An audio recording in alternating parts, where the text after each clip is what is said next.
In today's video, 5 reasons why you need to be taking diet breaks during a fat loss phase and how to do it.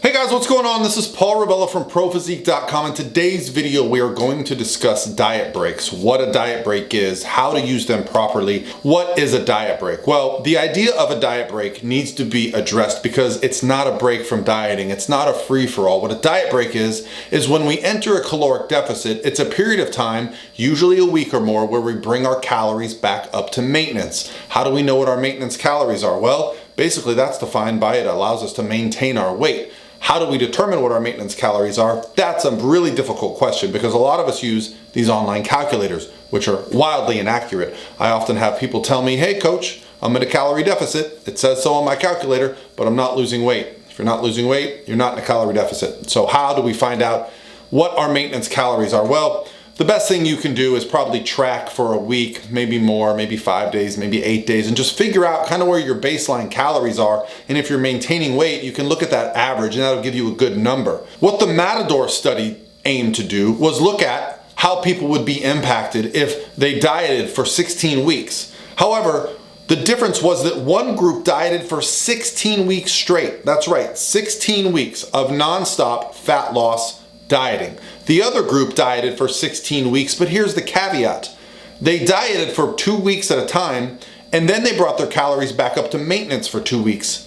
And what do you think happened? So reason number one that I wanted to mention is because the group that did the intermittent dieting, or dieted for 2 weeks on, 2 weeks off, so it took a total of 30 weeks for them to reach a 16-week fat loss diet. Instead of going straight through 16 weeks, they actually dieted for 2 weeks on, 2 weeks off, but they lost significantly more weight. So what is the real goal of a diet, of a weight loss diet, of a fat loss diet? It is to lose weight.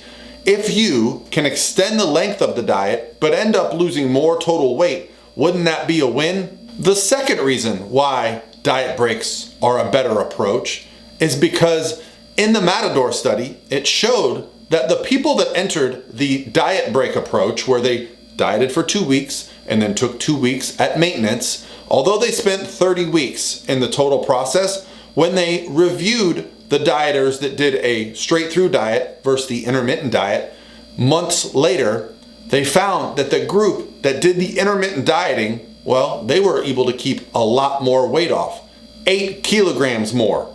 That is a very significant amount of weight. The real issue with most weight loss diets is that, well, most people put the weight back on. So perhaps if you take your time, you might just be able to keep the weight off. Reason number 3 that I feel it's important to use a diet break strategy throughout the process of dieting, our body adapts to phases of dieting. Our adaptive thermogenesis adapts, there's a famine response. Our body's hormones and digestion adapt to long periods of caloric deficits. Well, it appears that through using an intermittent approach to dieting, where you take 2 weeks on, 2 weeks at maintenance, there is a benefit to this metabolic adaptation. The number 4 reason, which I think probably has the most impact when it comes to me, my clients, and the approach I take, is that it's a psychological benefit, because it can be very difficult to deal with being in a caloric deficit for 4 straight months. 4 straight months of not enjoying food, of low energy, of not really having anything to look forward to. They didn't even have a single refeed day, let alone multiple refeed days or the diet break approach.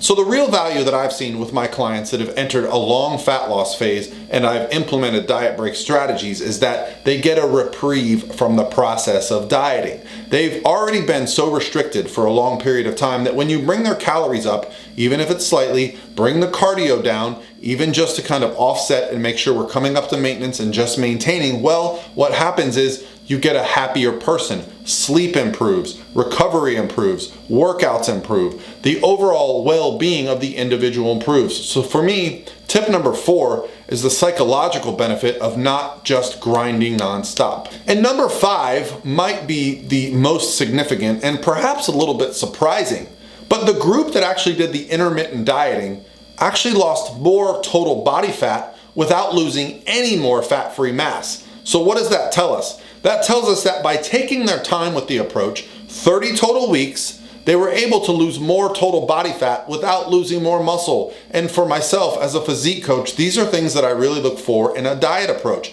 How can we get body fat off while keeping or building muscle? Now, these people were obese, so they're not going to be the picture of health. They're not physique athletes. But when I work with a group of physique athletes and I give them a diet break, I find the same thing to be true. I have much more success when I'm able to provide a timeline that allows us to take a diet break or maybe 2 throughout the process of dieting. And heck, I don't even use 2 weeks. I find that 1 week is sufficient because most competitors don't want to drag out their prep an extra 2-3 weeks just because we're going to add a second week to the diet break. So for leaner individuals, I find that even 1 week taking a diet break can have a profound impact on the success. Now, one of the keys that I found to the Matador study was that while doing the diet breaks, the individuals did not gain weight. And that is important, okay? Because if you're going to enter this approach of fat loss, you want to make sure that you're not spinning your wheels by doing 2 weeks of dieting, 2 weeks at maintenance, and just gaining and losing the same couple pounds.